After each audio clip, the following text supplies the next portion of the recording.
All right, I'm Jamie here with Mr. Curt, and Pullman Building Inspections. Anyway, bring another nugget. So if you haven't seen anything, we're breaking down the inspections. We've talked about foundation. We've talked about the roof. But now the attic.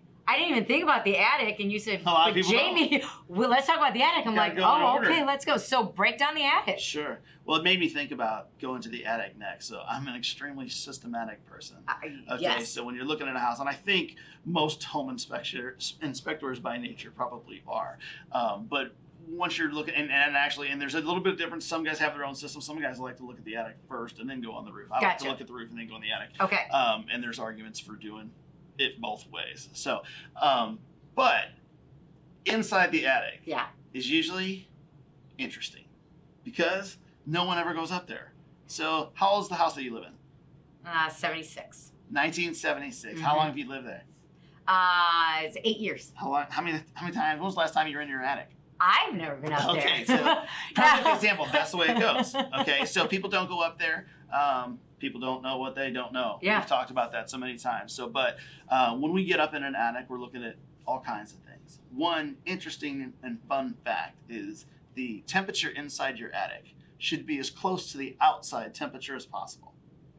So in the summer, when it's super hot outside, you get in your attic, it should be super hot in there. In the wintertime, when it's super cold outside, you get in your attic, it should be super cold in there. When you don't have that, it's an indication of the lack of proper ventilation.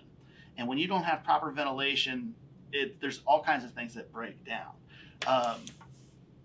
Most houses are built or constructed with plywood decking.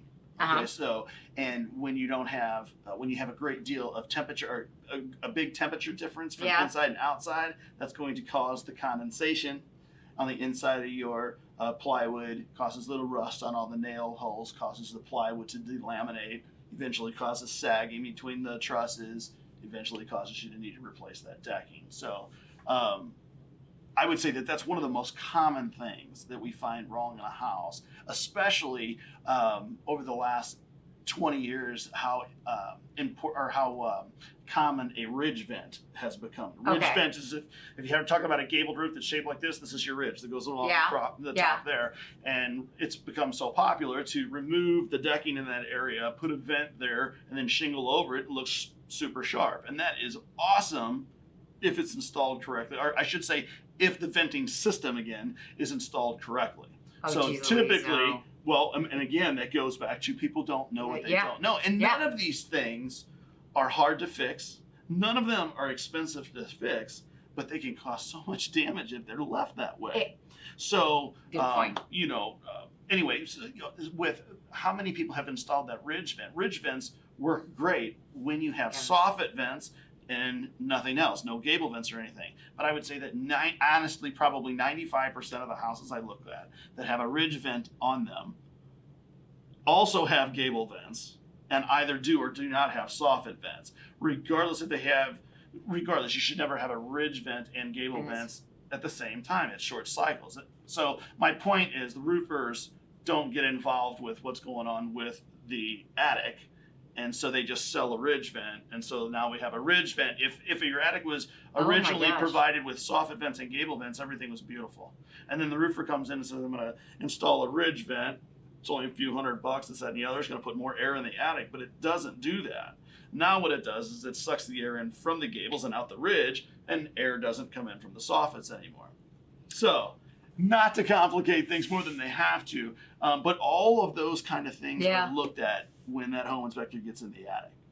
The other things we're looking at, things that should be looked at while you're up there. Where do your bathroom exhaust fans terminate? Are they blowing all that hot moisture air right up into the attic? A lot of times they're just terminating underneath the insulation. So that's a thing. We're always finding open wire splices, open junction boxes above ceiling fans and things like that. And then the other thing I would think, every house, it seems like we find mice and things like that in the attic too. So we're keeping our eye out for pests and all that good stuff. And so when you come down from the attic, chances are you've got a list of things to talk about. Yeah, okay, so if you just did not, my mouth was just open because all I started thinking is, I'm pretty sure we got our roof.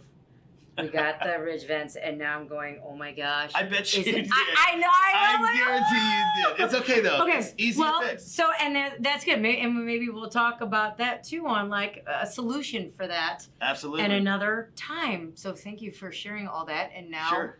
now I'm having heart palpitations. So thank you. You shouldn't be. It's been good. You It's been shouldn't good. be. All right.